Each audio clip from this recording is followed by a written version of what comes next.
BJP के पूर्व नेता प्रमोद महाजन की हत्या केस में सजा भुगत रहे उनके भाई प्रवीण महाजन को पैरोल पर छोड़ा गया है।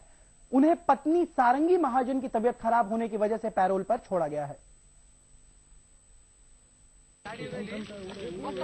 बीजेपी नेता प्रमोद महाजन की हत्या के दोषी प्रवीण महाजन पैरोल पर बाहर निकले। प्रवीण को उम्र कैद मिली है।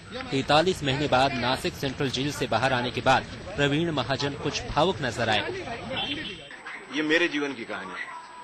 अब उसमें प्रमोद था, मैं प्रमोद के जीवन में था, ये हमारे दोनों की भी गलती नहीं थी। बराबर याद करते, मेरा उस पर उतना ही हक है आज जो जितना कल था, और उनका जिनका दूसरों का तो उनका काफी ज्यादा है, ऐसा वो बताते। लेकिन चुनाव में लोगों ने बता दिया किसको किस पे हक है। प्रवीण महाजन ने कहा कि उनके किताब को छपने से रोकने के लिए पैसे देने की पेशकश भी की गई थी, लेकिन उनकी पत्नी ने मना कर दिया। प्रवीण ने एक बार फिर अपने ऊपर लगे आरोपों से इनकार किया। जेल से निकलने के बाद प्रवीण एक कैदी के घर वालों से मिलने उसके घर गए। प्रवीण ठाकरे, नासिक, आज तक। प्रवीण महाजन से बात की हमारे संवाददाता अभिषेक चौधरी ने। इस समय हमारे साथ जुड़ चुके हैं प्रवीण महाजन, जो प्रमोद महाजन के भाई हैं, और फिलहाल इन्हें 14 दिन के लिए एक तरह से हम कहें तो फ्रीडम जो मिला है। प्रवीण जी, काफी सालों के बाद आप इस घर में आ रहे हैं। पहले तो मैं जानना चाहूंगा कैसा लग रहा है सब परिवार के साथ आपको? अभी मैं कुछ लगने से आगे हो गया हूँ। उम्र कैद में आपको ना ज्यादा दुख होना चाहिए ना ज्यादा खुशी होनी चाहिए, तो ये आप उसको पूरा कर सकते हैं, और मुझे पूरा करना है। अगर मैं हाई कोर्ट और सुप्रीम कोर्ट में हार जाता हूं तो मुझे ये 20 साल लौटा देने शासन को, और मैं जब छूट जाऊंगा तभी मैं लोगों को बताऊंगा कि मैंने 20 साल दे दिए। अभी तो मैं निर्दोष हूं। आप जब जेल में थे तो आपने एक किताब भी आपकी पूरी कंप्लीट करी जो पब्लिश भी हुई है। उस किताब के ऊपर महाजन परिवार से काफी टिप्पणी आई थी, कहना था कि ये सत्य से काफी परे है। तो इसमें आपका टिप्पणी है उनकी कि ये सत्य से परे है।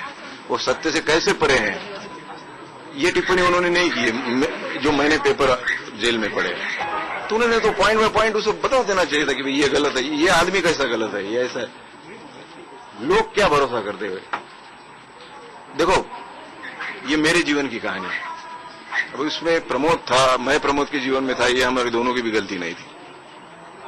ये तो हो सकती है शायद समय की गलती थी। जेल में जब आप रहते हैं, एकांत का भी समय होता है, तो आप जब सोचते हैं तो क्या आप याद करते हैं प्रमोद जी को भी? बराबर याद करते हैं, मेरा उस पर उतना ही हक है आज जो जितना कल था, और उनका जिनका दूसरों का तो उनका काफी ज्यादा है, ऐसा वो बताते। लेकिन चुनाव में लोगों ने बता दिया किसको किस पे हक है, और कौन प्रमोद के नाम का व्यापार कर रहा है। प्रमोद के नाम बिगाड़ने का तो काम करने का ठेका इन्होंने लिया। इनको मेरे मदद की कोई जरूरत नहीं है।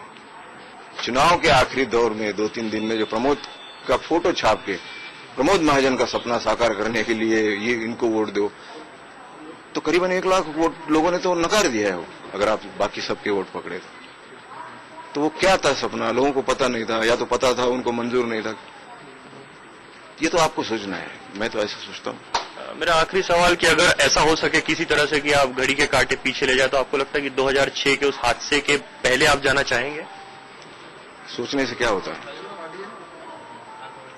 फिर तो मैं 2000 साल पीछे चला जाऊंगा। अगर मेरे हाथ में है तो सोचने से कुछ नहीं होता, अपने हाथ में कुछ नहीं होता है।